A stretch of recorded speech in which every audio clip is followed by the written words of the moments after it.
Assalamu alaikum guys. So after a very long time I'm going to upload this lecture. तो ये topic होने वाला है critical theory and about its origin. तो without wasting any time let's get started. Kindly मेरे channel को subscribe कर दें, लाइक कर दें, एज वेल एज अपने कमेंट्स के थ्रू जो है मुझे बताएं कि नेक्स्ट लेक्चर में किस पे अपलोड करूं, ताकि आप लोगों को जल्दी से जल्दी उस लेक्चर पे अपडेट मिल जाए. सो क्रिटिकल थियोरी क्या होती है? ये एक सोशल थियोरी होती है जिसका पर्पस होता है क्रिटिक करना और सोसाइटी को टोटली और थॉरली चेंज करके रख देना.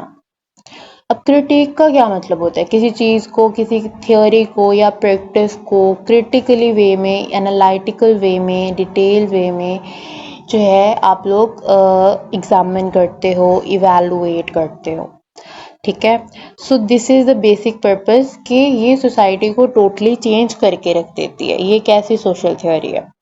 अब क्रिटिकल थ्योरी एक आम ट्रेडिशनल थ्योरी से कैसे डिफरेंट है? क्योंकि एक ट्रेडिशनल थ्योरी जो होती है ना, वो टोटली फोकस करती है एक सोसाइटी को एक्सप्लेन करने में, उसे समझने में.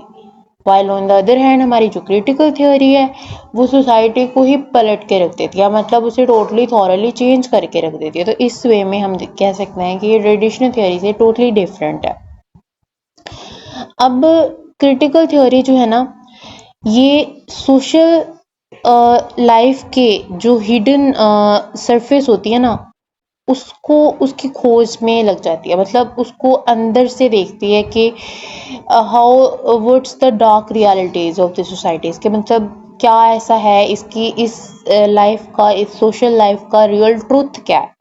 ठीक है. ये उसकी खोज में लगती है, उसके अंदरूनी सतह तक जाके ये उसकी सर्च करती है. ठीक है. उसको इस कदर एनालिटिकल वे में एग्जामिन करती है, इवैल्यूएट करती है कि उसकी सारी जांच पड़ताल करती है. ठीक है. और ये ह्यूमन बीइंग्स को ट्रू अंडरस्टैंडिंग दिखाती है कि कैसे ये दुनिया चल रही है, इस दुनिया का सर्कल कैसे चल रहा है. ठीक है. उसकी इनर साइड, उसकी डार्क एस्पेक्ट्स, उसकी ईच एंड एवरीथिंग जो है वो शो ऑफ कराती है, और फिर उसको पलट के रखना ये क्रिटिकल थ्योरी का मेन पर्पस होता है. अब जो क्रिटिकल थ्योरी थी ना, ये इमर्ज हुई थी मार्क्सिस्ट ट्रेडिशन से, और सोशियोलॉजिस्ट का एक ग्रुप था. हम आगे डिस्कस करेंगे कि वो जो सोशियोलॉजिस्ट का ग्रुप था ये उसने डेवलप की थी क्रिटिकल थ्योरी. और जो सोशियोलॉजिस्ट थे, जो ग्रुप था, वो खुद को कंसीडर करते थे एज फ्रैंकफर्ट स्कूल. ठीक है. और ये ग्रुप होता था जर्मनी, फ्रैंकफर्ट यूनिवर्सिटी में. अब हम इसके बारे में मज़ीद जानते हैं कि ये कैसे इमर्ज हुई, किस वजह से हुई और किन लोगों ने की. The Frankfurt school and genesis of critical theory. Early 20th century का टाइम पीरियड था, और उस टाइम पीरियड पे हम लोग कह सकते हैं कि वोलेटाइल पीरियड चल रहा था, और उसी में एक कम्युनिज्म और फैसिज्म की एक राइजिंग टाइड आई. और उस राइजिंग टाइड में एक ग्रुप था इनोवेटिव थिंकर्स का from Frankfurt school in Germany. उन्होंने सोशल नॉर्म्स पे क्वेश्चन करना शुरू कर दिया. उन्होंने ये हिम्मत दिखाई. उन्होंने कहा कि हमें इनको जो है इनकी खोज करनी है. Basically they are the examiners of the social life, और इन्होंने ही ये डेवलप किया था कॉन्सेप्ट क्रिटिकल थ्योरी का. अब वो थिंकर्स कौन कौन थे, let me tell you. Firstly है Theodor Adorno, Max Horkheimer, and third one and the last one is Herbert Marcuse. अब ये जो थे, ये इस इंटेलेक्चुअल रिबेलियन का हार्ट कंसीडर किए जाते हैं. अब ये एक ऐसी दुनिया में रह रहे थे जहाँ पे इन्हें चूज करना पड़ता था between capitalism and Soviet socialism. अब जहाँ पे कैपिटलिज्म की बात आ गई, वहाँ पे मार्क्सिज्म आ गया. ठीक है. और ये इन्हें इस तरह के वर्ल्ड में रहना पड़ा था कि जहाँ पे इन्हें चूज करना पड़ा था इन दोनों जो मूवमेंट, जिन्हें हम लोग कंसीडर कर सकते हैं कि रैपिडली ग्रोइंग फास्टेस्ट मूवमेंट चल रही थी पॉलिटिको इकोनॉमिक सिस्टम्स की. ठीक है. अब इन्होंने इनको चूज करना था, ये एक ऐसे वर्ल्ड में रह रहे थे.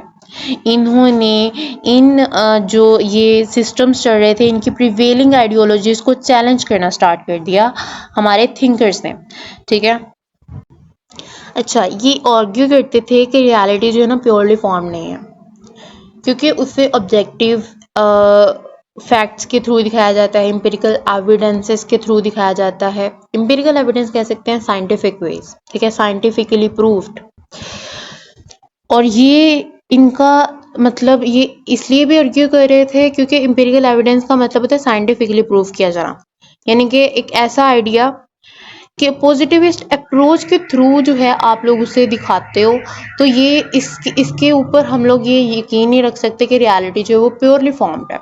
इन दोनों वेज से रियलिटी को हकीकत बना के नहीं दिखाया जा सकता, बल्कि ये ट्रूली रॉन्ग होगा, ये रियलिटी की रियल अंडरस्टैंडिंग नहीं होगी, ठीक है, ये रियल लाइफ का रियल ट्रूथ नहीं होगा।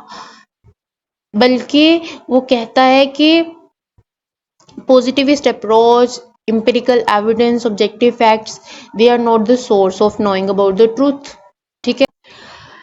ये कहता है कि इंस्टेड ऑफ दिस, ये इनका माना जाना बिलीव है कि जो पावर डायनामिक्स हैं या पॉपुलर आइडियोलॉजीज हैं, ये फंडामेंटल हैं to shape our understanding of reality. अब ये जो इनका रेडिकल पर्सपेक्टिव था कि ये दोनों सोर्स जो पावर डायनामिक्स हैं और पॉपुलर आइडियोलॉजीज हैं, ये हमारी रियलिटी को शेप कर सकती हैं। ये रेडिकल पर्सपेक्टिव जो है, हम देखते हैं कि इसकी जो रूट्स पाई जाती हैं ना, वो 1923 में पाई जाती हैं। ये इस रेडिकल पर्सपेक्टिव की रूट्स 1923 में पाई जाती हैं, जब फेलिक्स वेल ने इंस्टीट्यूट डिस्कवर कर लिया था फॉर सोशल रिसर्च, और जो कि मार्क्सिस्ट स्टडी को एक्सपैंड करता गया, और आहिस्ता आहिस्ता हम देखते हैं कि ये इंटेलेक्चुअल मूवमेंट का एक ग्राउंड ब्रेकिंग बर्थ प्लेस बन गया, जिसको कि हम लोग कह सकते हैं क्रिटिकल थ्योरी। और ये जो फ्रैंकफर्ट स्कॉलर्स थे, ये वही लोग थे जिन्होंने वो अनकंफर्टेबल क्वेश्चन से स्टार्टअप लिया और फिर हमारी सोसाइटी को रीडिफाइन करने में हमारी हेल्प आउट की, उसे अंडरस्टैंड करने में और उसे थॉरली चेंज करने में भी। So guys that's all, I just hope कि आपको समझ आ गया हो। अगर आपको कोई भी क्वेश्चन है इस लेक्चर से रिलेटेड या फिर कोई और लेक्चर जो कि आपने रिसेंटली सुना हो, वो आप लोग कमेंट्स के थ्रू मुझसे पूछ सकते हैं।